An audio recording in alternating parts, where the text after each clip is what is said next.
Welcome to another episode of Diaries of a Life Coach. My name is Larissa Dalton and I'm your host. Thank you for joining me today. I'm glad you're here. As you know, this podcast documents a journey of building a life coaching business where I talk about the steps we as life coaches take to create a company, build clientele, where I talk about coaching experiences, discoveries, and transformations. So before I introduce my guest, I just want to take a little detour and tell you about what just happened and what I did about it. So in preparation of this podcast, I brought in a large mason jar of liquid. It was probably 1 liter of liquids. And as I got ready to take a sip, I tipped the jar on the edge of my laptop and the jar broke. And the liquid spilled all over my desk, all over my computer, my keyboard, my notepad, my calendar, all over everything. And of course, I frantically wiped everything down minutes before my guest joined me.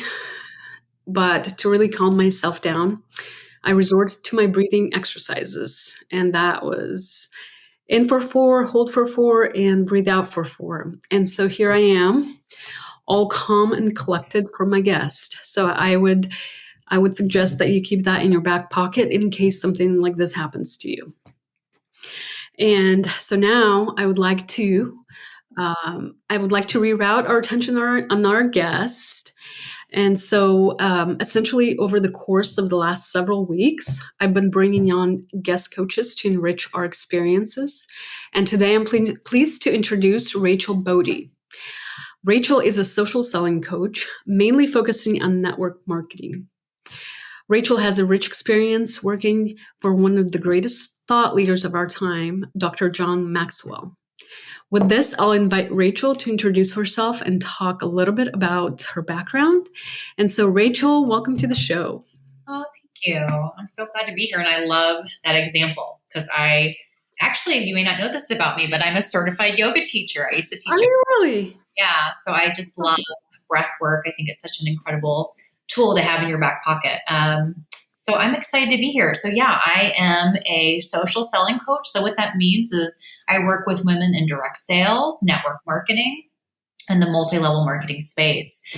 And specifically, I help them scale their businesses with balance, right? Because there's a lot of kind of the hustle culture, hustle mentality. So I'm almost like the anti-hustle, like how to really build a business in a way that's very balanced and meaningful. And really how this all started, I worked for John Maxwell, directly for him for over a decade. Wow. What I did was I sold, did business development, project management, and leadership development for some of the largest companies in the world. So some of my clients were Coca-Cola, Chick-fil-A, Delta. And it was really an incredible experience. I learned so much being mentored by John. And I took that experience and I actually started my own direct sales business because I wanted more freedom and flexibility. I had 2 babies back to back, and I just didn't want to be traveling all the time. My husband was traveling, I was traveling, and I just felt miserable, honestly, because I was missing out on all the things, all the milestones. And so I scaled my direct sales business to 6 figures in less than 2 years. Impressive. Which was awesome and hard and all the feelings because I had 2 young kids and was working full time. But I believe so deeply in the direct sales model where you have support to be able to build a business without a lot of overhead. It's like a business in a box. And I don't think I ever would have had the guts to go out on my own and think that I could be an entrepreneur. So that's really what led me to start that business. And now that's why I'm so passionate about coaching women, because I really want to help them create a life on their own terms, create a business, but be able to be an awesome mom, but also be a businesswoman and have freedom and flexibility. And I work with women who want to scale to their first 6 figures in my mastermind. And then I have a number of multi-6 and 7-figure earners I work with one-on-one. So That's impressive. That's very impressive. Congratulations. Yeah. I love that you were influenced by such a great thought leader. I'm a huge fan. The last book I read was Failing Forward. And that's a good one. That's a good one. And I also love his position on values, how critical values are in our decision-making process. Yeah. So I respect him very much so. And I love the fact that you got to work with him and what you've accomplished. So just to clarify, are you now working outside of the network marketing model? Yeah, that's such a good question. So, my primary focus is on my business coaching practice. Mm-hmm. I still have my direct sales business, but it's automated. So it basically runs itself. I don't do a lot of, I don't do any recruiting to that business. I have customers who I support. But really, where all my time is dedicated is partnering with women. I'm actually working with women across 7 different organizations. So it's not just the organization I was with, but a lot of different organizations out there. Okay, that's great. So, would you say that there are? So, first of all, I want to talk about the no hustle approach. Yeah. How did that happen? How did you stop hustling? Yeah. Well, it was a long, circuitous route. Because what happened was I hustled my face off and burnt out, I don't know, 10 times. And finally, Yeah. I'm like, you know what? I don't think this is the way that I want to do it. And so it was just through my own experience of just drawing a line in the sand and deciding that, you know what? I'm going to be the most incredible businesswoman I can, working within the parameters of a normal work week. Like working 16, 70 hours was not what I signed up for. Yeah. Right. And so it started with just the belief that it was possible, that I could build an incredible business working fewer hours. And I saw many leaders out there, many other thought leaders out there who were doing it. So that gave me hope that it was possible. Right. And so the way that I went about that, and I teach this a lot of times we feel like there's no time, there's not enough time to do all the things. But really, what the problem is an unmanaged mind. And so I really started focusing on all the things I was telling myself that I thought were true. Like, for example, when you tell yourself, there's not enough time, I can't get it all done, does not feel good. That creates feelings of pressure and overwhelm. Yeah. And feeling those feelings, typically you go into analysis paralysis, or you overthink, or you shut down and just watch Netflix, or you overwork frantically, but not doing the most important things. Right. And so what I found and what I discovered was in this hustle cycle I was in, I was actually wasting a lot of time. The other thing I discovered was hustle is very different from hard work. So I'm not saying you don't have to work hard. You do have to work hard. But hustle is driven from a place of fear, scarcity, of franticness, of graspiness. And oftentimes hustle is because we're trying to prove something, our worth, our value, versus just feeling very sufficient and confident that this is what we're called to do, that I am enough, that what I have to offer is going to serve her, that this is what she needs. And you show up with different energy, and you can take those actions and work hard when you work and rest when you rest. And the model works. I mean, this approach works, managing your mind and then taking focused action and being able to rest. Turns out it's a much more fun way and a much more productive way to run your business. So I am working less than I ever have. I'm earning more than I ever have. And so are the majority of my clients, which is so awesome. And, it's not just about, of course, we all want to build these big businesses and earn income. It's wonderful. But it's one of the best compliments I get from lots of my clients is my life feels different. My marriage has improved. I have more time with my kids. I'm taking better care of myself, Yeah. It's all connected. So that's why I'm just so passionate about this hustle mentality, because I was trapped in it for most of my life. And I just don't wish that on my worst enemy. Yeah. So I just kind of want to recap what you said, because you said a lot of very important things.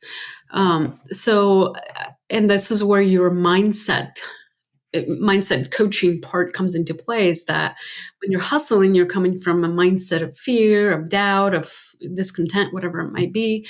But whenever you're working from a place of this is where I am today and this is where I should be, it's a completely different mindset. You're where you're supposed to be. Obviously, we have goals and things that we can strive for, but this is where I am. So a place of acceptance and a place of grow, essentially a growth mentality. This is where I am, but I'm working, I'm learning, and I'm moving along. Yeah. I like that. Another thing, which I think you kind of alluded to, and I've been reading a book called 4 Hour Work Week. Oh, yeah. Tim Ferriss. Yeah. And interesting, he's talking about automation. That's like his main theme in the book, automating things, and when I think about what you said, focus on important things every day, there's a lot of things you can automate. It takes a little bit of time to do that, but once you do that, it's off your list, and you focus on the next big thing and you focus on the next big thing until you set up a business like you've done where you zero maintenance pretty much. Yes, I love that. It's this whole concept of slowing down to speed up. There's an excellent book. I thought it was sitting here on my desk. It's called Essentialism. Mm-hmm. I don't love the title, honestly, because it sounds kind of like a boring book, but the subtitle is the disciplined pursuit of less. Mm-hmm. And the whole premise is so many of us major in the minor things.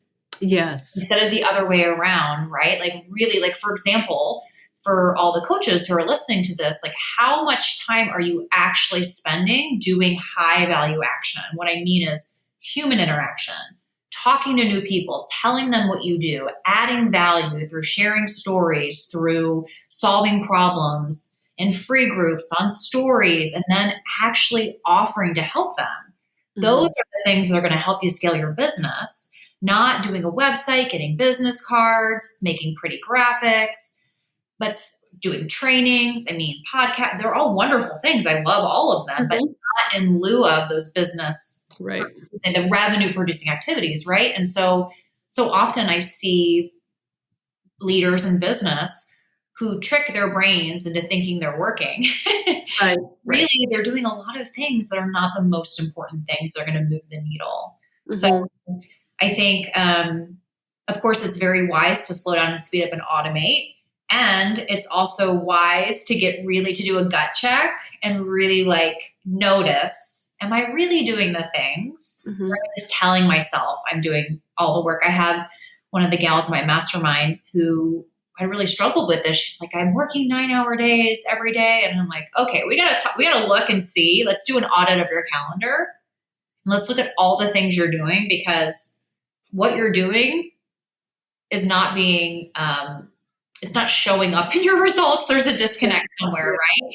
And there's a lot of passive action she was taking. A lot of all those things. Market research, looking at reels, going down the reels rabbit hole. Oh my gosh. You can get so far down. And it's fun. It's totally fun. Like mm-hmm. I say do it. Definitely spend time if that's fun, but not during your income producing time. Yes. Mm-hmm. Or like the best time of the day, Yes, exactly. Do it at maybe, when you're a little tired, when you need, but not when you're brightest, sharpest, for sure. Okay. So I've been following you a little bit, and I've watched, and a couple of things that stood out to me about you was your consistency and your ability to get in front of your audience, in front of your following, in front of your people. Mm-hmm. Would you say that's, well, you just said that, are you actually out there selling? So you would consider that as one of the critical or essential activities? Getting in front of your audience? Mm-hmm. Yeah, I would. The way that I like to think about it is that our job as leaders, as business owners, is to create value, right? The more value that we create, the more that we're elevated in the minds of those who follow us. And income and impact follow value. So it just feels so good to think, wow, my job today is to add value to her. I'm not trying to get to the client. I'm not trying to get her to do something. I don't have this agenda. My agenda is to serve her, is to understand and think about what problems does she have? How can I share something that will encourage her, inspire her, whether that be a quote or a story or explaining her problem and a solution. I feel like oftentimes the way that we view even marketing or selling is like, we view it in a way where it feels icky. Right. I don't view it that way. I really see it as a way to serve her. I genuinely do. And I think that's why it feels natural to me to market, or even I have a free community and it's so fun to just go in there and add value because there are women who are hungry for it. And we really, like, as business owners, we have a unique life experience, strengths, giftings. God has made us all uniquely. Right. And they're like, the way that we show up is a way that only we can. Right. Right. And it's just such a gift that we're withholding when we make it about us. Like, what are they going to think? Or they're going to think I'm salesy. You're like, no, Yeah. not when your focus is truly on, not about you. It's about her or him, I should say. But I work only with women. So Yeah. Yeah. I like that a lot. Focus on your client. What about content? How do you, so you alluded to that again in just what you said, but focusing on solving her problem. Do you typically stay within certain parameters or like niche? The coaches would refer to like certain niche when you're coming up with the solution. Are you looking at like a particular problem, like a set of particular problems, or are you just kind of whatever comes up? Yeah, so let me answer that a couple ways, just because I want to serve your audience here. For those who may be newer to the business, like maybe they're a newer life coach. Again, I work just with network marketers. However, there's a lot of similarities in growing a business, right? Like, in fact, a lot of what I learned directly from John, I teach to this day about leadership development and mentoring. So if you're newer to the business, my recommendation would be, think about who you do want to serve, or think about your favorite people to work with and think about what keeps her up at night. What problem does she have that you may be able to speak to or solve? What pattern of thinking is keeping her stuck? What is something that you've been through or a truth that you've learned that's changed your life that may be able to encourage her? So I think in the beginning, sometimes we may think, I have to niche down in order to, but that's another way of taking passive action. In the beginning, I say, get experience, right? Learn as you go. Don't feel like you need to have that in place in order to help people. But after I hit my first 100K, I actually built my life coaching business, business coaching, but life and business, because it's all connected. Right. Yeah, I started this in my first 6 months. I scaled to 6 figures, and so in the first 6 months, I did. Yeah, I started. So I started my original business, my network marketing business, 5 years ago. I started my business coaching practice in March of 2020. So I've scaled to 6 figures my first 6 months and 300K in my first year. And I was able to do that by focusing on her problem, and she changed a lot. Right. Okay. Yeah. So I like that. Yeah, I was just trying to show up and think about how I could serve my audience. And it evolved over time as I began coaching people. I'm like, man, I love coaching on business. And you know what? I love coaching network marketers because that's what I know. I was able to build that business too. So to answer your question in a bit of a long-winded fashion there, I speak very directly just to the problems of my niche market, right? Which are things like I have a whole list here on my whiteboard. She's not making as much money as she wants. She lacks joy and purpose. She lacks confidence. She fears judgment. She thinks selling is icky. It has imposter syndrome.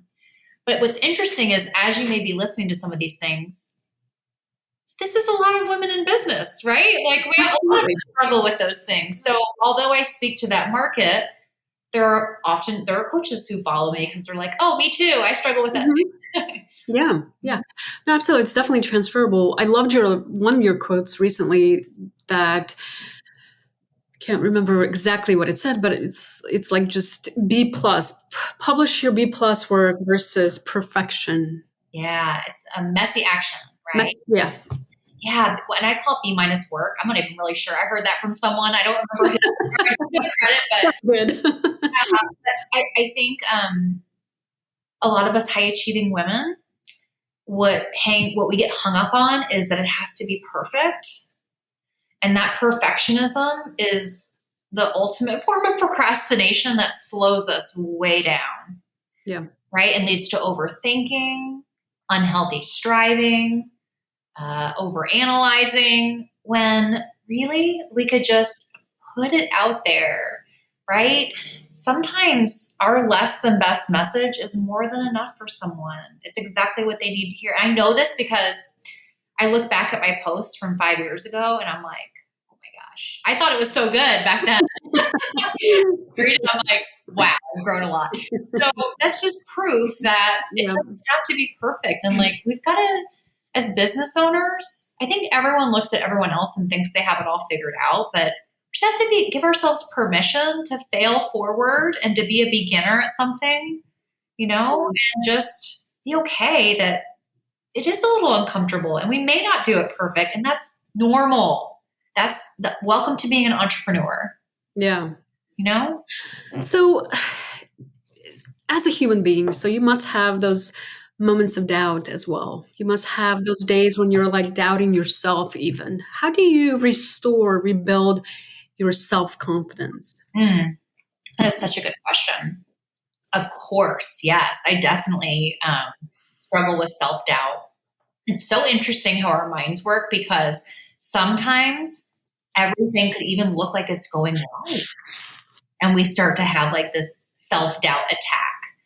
And here's what I do when that happens. I recognize that I have a human brain, and our brains, the way our brains are wired, they're really wired to do three things: seek pleasure, avoid anything that may be painful, like failure, for example, and to do it efficiently. Our brain likes patterns and repetition. Mm-hmm. Doesn't like doing things that are going to expend additional energy. So when I start to feel self-doubt, I remind myself my brain is working just like it's supposed to. And what I'll actually even tell myself is this is normal. It's not a problem. I'm feeling this emotion just because I'm choosing to believe something like I should be further along, like I'm never going to get there. Maybe looking at someone else and comparing, I'm not as good as her. I'm sure we all are really familiar with some of those thoughts, right? We all have them. We're just humans, right? And so I just remind myself, I'm a human with a human brain. Nothing's gone wrong here. It's okay to feel self-doubt. The other thing that really helps me, it's funny, maybe it was like a couple months ago, I had a moment. I was crying. I had a moment where I was just like, this isn't working. And I was telling my husband, and he's like, what are you talking about? And then all of a sudden I had this moment of clarity. I'm like, you know what? I just realized this is what it feels like to build $1 million business. It just feels really uncomfortable, and that's okay. And instead of looking at doubt or anxiety as a problem, it's like, of course, your brain is like freaking out because you could fail. And that is exactly what you're supposed to be doing. So that just helps me to feel so much calmer. Yeah. Well, I love that that's so great, because I have not heard that perspective before, that you're like, okay, the brain is doing exactly what it's supposed to do. Mm-hmm. It's trying to protect you, your energy, and it's just you're doing just fine. I mean, I love that. I think that's such a great way of looking at it. Yeah, because here's the thing goes for any emotion. If you have an emotion, a negative emotion, and you push against it and try to resist it, it will push back. And so it doesn't work to try and resist an emotion. Yeah. So some of us try to resist the emotion. A lot of times we try and distract ourselves from the emotion. So we may watch TV, eat some snacks, drink some wine, watch some Netflix. But the challenge there, and there's nothing wrong with any of those things, but the challenge there is if that's how you're trying to deal with an emotion, when that thing is done, you have all the extra calories and wasted time, but you also have that emotion still. Yeah. And so learning how to allow emotions instead of like making it mean there's a problem. Like I think as humans, I used to think that I should be happy all the time. And when I wasn't happy, there was a problem. Mm-hmm. But the truth is that life is sometimes happy and sometimes it's not happy. Right. And that's okay. Yeah. Yeah, absolutely. Yeah, that's really good. I'm definitely going to keep that in mind for myself. So make myself a note. One other thing that I want to ask you about, and that's because I've seen you do this consistently, is having like a solid morning routine. Can you talk a little bit about your thought behind it and why do you think it's important and why you do it every morning? Yeah. I love morning time. Oh, it's the best. So first of all, I think the thought behind it is this is me taking time to invest in the most important thing, which is my brain and my container, my body. Mm-hmm. Yeah. I think so many women struggle with feeling quote unquote selfish, but how can you pour out when you're on empty? Yeah. How can you serve? Like I just have zero problem investing in myself at all. So that's sometimes something that I'm like, I just don't see how that feels selfish to take time to have time, quiet time or time with your creator or what have you. Everyone's maybe different spiritually. I'm a Jesus follower, so I do a devotional in the morning. I take time to just have a little quiet. Mm-hmm. I have a activity where I kind of analyze what I'm thinking and how that's creating my emotions and how those emotions are driving what I'm doing. And so that's really helpful because it's me managing my brain. Mm-hmm. I move my body in some way just because, partly for vanity, Yeah. but also partly for sanity because it just feels good to move your body and to have energy to pursue all the other things, and it's just it's very grounding and anchoring for me. Mm-hmm. And this is something I adopted a very long time ago. And I think part of it was working for John. I had the opportunity to meet a lot of different thought leaders like Simon Sinek and Brene Brown, Dave Ramsey. So many. And so many of those successful people have solid morning routines. And to me, I'm like, success leaves clues. So clearly there's a reason all these people are doing it. That could be something for me to adopt too. And it's been very helpful to clear my brain, connect with my creator, move my body, just to serve me so well for such a long time. So that's generally what I do. Sometimes I'll listen to podcasts or sometimes I'll, during that morning time, I always do my devotional workout and my mindset work, but sometimes I'll walk on my Peloton and I listen to a podcast or read a book. It just feels very grounding. Yeah. Mm-hmm. And everybody can choose what they want to do in the morning, which is a great thing. It's not a sequence of things you must do. But I too follow a morning routine, and I find that writing in the morning is such a helpful thing to do.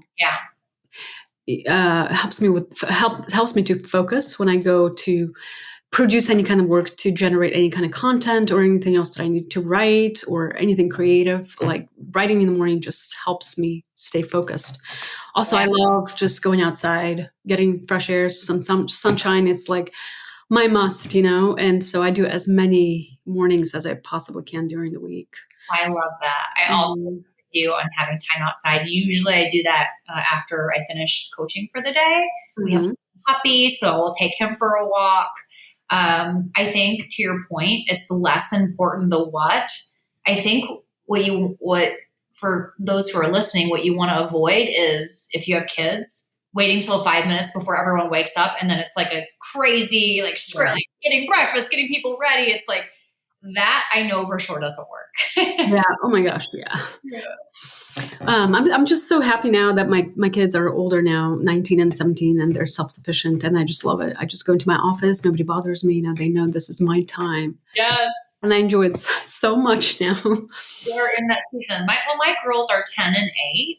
And I have to tell you, they're pretty self-sufficient. I mean, what's so great about all these things we're talking about is as we as parents are managing our brains, we're living this transformation, we're able to model that for our kids and teach our kids these things. Like, I wish I would have known some of these things growing up, right? So things like fixed and growth mindset, and they see mom doing time with the Lord or time exercising. Because actually John used to say more is caught than taught. So it's so fun. That's good. Yeah. Yeah. Well, it's interesting because my daughter finished first year of college, and so we brought her back mid year just because of COVID and isolation and all that. Yeah. And so summertime, she's done with the semester, and we're talking about, if she's going to go back to work, what is she going to do this summer? And so she decided to get a personal trainer certification, and I love that she found the program. She did the CPR that same night. You have to be CPR certified before you can. And now she's like 20%, done with the program, and, she paid for it herself. And I'm like, that's amazing. She's kind of investing a little bit to warrant a better job, for the rest of her college years, and then whatever she wants to do with it, she can. But I totally agree. Just being able to say, hey, I want to do this, so I'm going to go ahead and do this. I do think it's something that maybe, looking at me, starting podcasts, something that's completely new and foreign. And I'm still learning, I'm 10 episodes in, 12 episodes in, or something like that, learning to talk to even different people and ask relevant questions. And it's a process, but it's been a great creative one that I've enjoyed, very, very much so. And so I love that they catch more than their thought, or however, I don't think I said it correctly, but that was close enough. And close enough. Good idea. I love that what you've done is in this short time and just pursuing this passion, and to your point, like deciding and going for it. I think that's everything. So many of us have these dreams, but we're so afraid. We're afraid of what people will think. We're afraid we'll fail. We're afraid of all these things. And it's like, we just don't even know what hangs in the balance. Yeah. I saw 5 years ago, what if I didn't start my business? Where would I be today? And sometimes it seems like a very small thing, but I just think it's incredibly inspiring what you're doing also. It really is. Yeah. Well, Rachel, this has been extremely valuable conversation. I know that I've learned a lot. I've taken a whole bunch of notes, and I know that I'm going to rewatch this, take even more notes. Thank you so much for coming on. I know that you've provided so much valuable information for our audience, so I'm extremely grateful. So, it's my pleasure. This was so fun. Thank you. Okay, thank you. Have any questions about today's episode? Just head over to my website, larissadalton.com/contact-info and send in your request, or simply email me at larissadalton10@gmail.com. You can find my podcasts wherever podcasts are found. If you would like me to cover a specific topic, also submit that request via website or my email. Connect with me on Instagram at Larissa_Dalton, or book a complimentary session with me at larissadalton.com/coaching. Thank you again for joining me today, and I hope to see you next time.